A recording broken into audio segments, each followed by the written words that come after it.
Alors, nous venons de terminer une session ce matin sur l'hypertension artérielle. La session avait 4 communications et les communications parlaient essentiellement du traitement de l'hypertension artérielle. Quel régime faut-il initier le traitement de l'hypertension artérielle? Est-ce qu'il faut continuer à donner de fortes doses d'une monothérapie, d'une bithérapie, voire d'une trithérapie? Ou alors, il faut donner des doses modérées, mais de plusieurs molécules. Je recommence. Faut-il donner, par exemple, une monothérapie d'antihypertenseurs à forte dose, voire 2 médicaments en combinaison à forte dose, ou il faut préférer d'emblée, même sur les hypertensions qui sont modérées à sévères, faut-il donner de petites doses, mais plusieurs médicaments?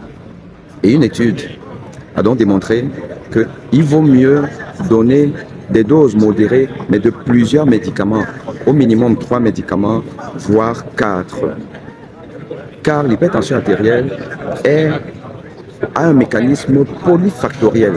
Donc il faut essayer de casser plusieurs voies concourant à l'élévation de la tension, au lieu de donner de fortes doses d'une monothérapie ou d'une bithérapie.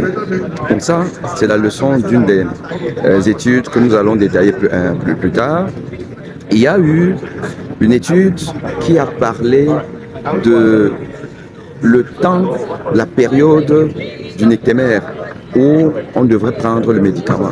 Est-ce le matin ou alors le soir? Quelle est la période de la journée qui est la plus appropriée pour prendre le médicament? Et donc l'étude a comparé des patients à qui on donnait ou à qui on demandait de prendre le médicament le matin versus le soir. On essaie de voir quels sont ceux qui ont une réduction de la mortalité, une réduction des accidents vasculaires cérébraux, une réduction de l'insuffisance cardiaque, ou alors de toutes les complications cardiovasculaires. Et l'étude a démontré que prendre le matin ou le soir n'a aucune différence. Et donc, ce qui est conseillé, c'est de laisser le choix aux malades. Il y a des gens qui vont préférer prendre le matin, d'autres le soir, mais ce qui est important, c'est de prendre ça régulièrement à la même période.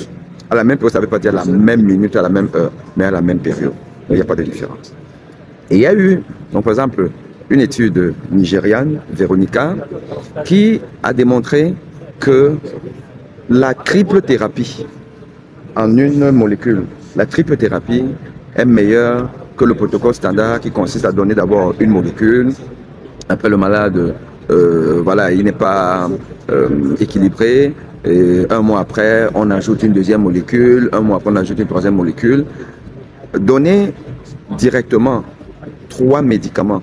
Et là, dans leur étude, il y avait donc le telmisartan, l'indapamide et l'amlodipine en une combinaison fixe. Il y avait une réduction de la pression artérielle chez ceux qui avaient dans la triple thérapie par rapport aux autres. Et on sait que l'hypertension artérielle est difficilement équilibrée, surtout sur les sujets noirs. Et le fait de donner un seul cachet augmente l'adhérence. Donc, ces patients nigérians ont eu donc le bénéfice de la triple thérapie versus un protocole habituel. Donc ça, c'est les leçons de cette session d'aujourd'hui. Nous parlerons prochainement des recommandations sur l'hypertension artérielle. Car il y a eu hier la grosse session sur les recommandations de la détection et du traitement de l'hypertension artérielle. Et je vous donne juste les grandes lignes, les grandes leçons de ça. C'est que dans les nouvelles recommandations, il y a la définition de l'hypertension qui a un peu changé. On parle de la tension normale. Lorsqu'elle est inférieure à 120 sur 70 mm de mercure. Et entre 120 et 139 de systolique, 70 et 89 de diastolique, on parle d'une pression artérielle élevée. Avant, on parlait de la préhypertension. Et supérieur ou égal à 140 sur 90, c'est une hypertension. Donc ça, la définition a un peu évolué. Et ça, c'est si on est donc au cabinet du médecin.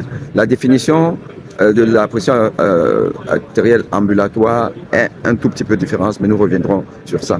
Mais l'autre leçon aussi, c'est que chez des patients qui ont donc une pression artérielle élevée sans être des hypertendus, 120, 100, 39, 70, 89 de diastolique, ceux-là, est-ce qu'on doit leur donner le traitement?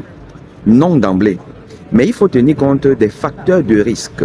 Si le malade a une insuffisance rénale, si le malade est diabétique, si le malade est fumeur, est obèse et tout, on va calculer le score de probabilité d'avoir une complication cardiovasculaire. Si ce score est inférieur à 5%, ce n'est pas la même chose que si le score est entre 5 et 10. Et s'il est supérieur à 10 sur 10 ans, il faut d'abord donner le traitement. S'il est entre 5 et 10, on va surveiller le malade, on va le recontrôler, on va lui demander d'avoir une hygiène de vie particulière, faire du sport, voilà, manger équilibré, manger peu salé, mais augmenter les produits qui vont augmenter le potassium dans l'organisme, parce que le potassium permet de baisser la tension. Par exemple, les fruits, les salades, la banane qu'il faut manger. Et on va recontrôler le malade au bout de 3 mois. Si au bout de 3 mois, on n'a toujours pas une réduction de la pression artérielle, on va donner le traitement. Mais si son score est inférieur à 5, on va surveiller ça pendant 1 an avant d'initier le traitement. Donc, le traitement de l'hypertension artérielle, l'initiation du traitement a aussi évolué. On parlera de beaucoup d'autres choses dans cette nouvelle recommandation de l'hypertension artérielle. À très bientôt.